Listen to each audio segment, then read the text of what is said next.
All right, so the next one here is kind of an interesting story. Kataib Hezbollah suspends military operations against the U.S. So Kataib Hezbollah, which is one of the main Shia militias in Iraq, they have announced that they are suspending operations against U.S. troops in Iraq and Syria. Kataib Hezbollah said in a statement, quote, "We announced the suspension of military and security operations against the occupation forces," end quote.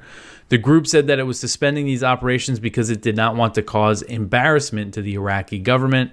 So it sounds like they're saying they're stopping this because the Iraqi government wants them to stop, and they're right now negotiating a potential U.S. withdrawal from Iraq. But the timing, right after this drone attack, is interesting.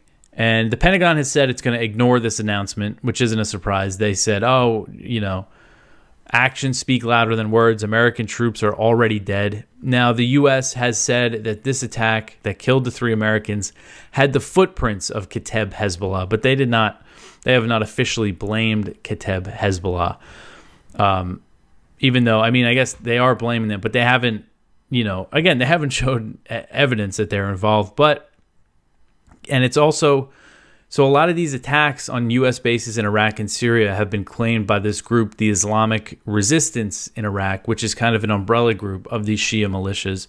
So it's not exactly clear which militias are behind which attacks. I think that that's purposeful.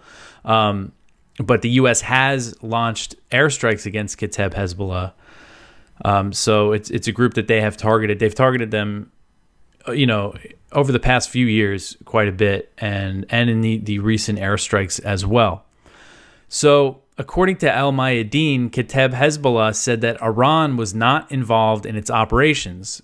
The group's leader, Abu Hussein al-Hamidawi, said, quote, "Our brothers in the axis of resistance, especially in Iran, do not know the specifics of our jihadist work, and they have repeatedly declared opposition to our escalation against the U.S. forces in Iraq and Syria," end quote. So saying that Iran has expressed opposition to what they're doing.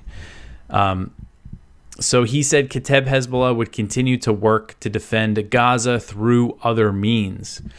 So Kataib Hezbollah, they were founded in 2003 after the U.S. invaded Iraq, and they were actually on the same side as the U.S. in the war against ISIS, when ISIS, actually controlled a lot of territory. And Kataib Hezbollah is part of the Popular Mobilization Forces, which is a militia coalition that's part of Iraq's security forces. That's part of the Iraqi military that falls under the command of the Iraqi government. And the U.S. has been bombing the PMF recently. So it just shows just what a mess the whole situation is, and what a mess U.S. intervention in Iraq is. So this is part of the reason why the Iraqi government has been so angry at the U.S. over these airstrikes, is because they actually killed a deputy PMF commander. And when the U.S. killed Qasem Soleimani, the Iranian Quds Force commander, in 2020 in a drone strike in Baghdad, he was killed alongside, I forget his full name, but al-Muhandis. Al-Muhandis was he was a deputy commander of the PMF, and he was the leader of Kataib Hezbollah at the time.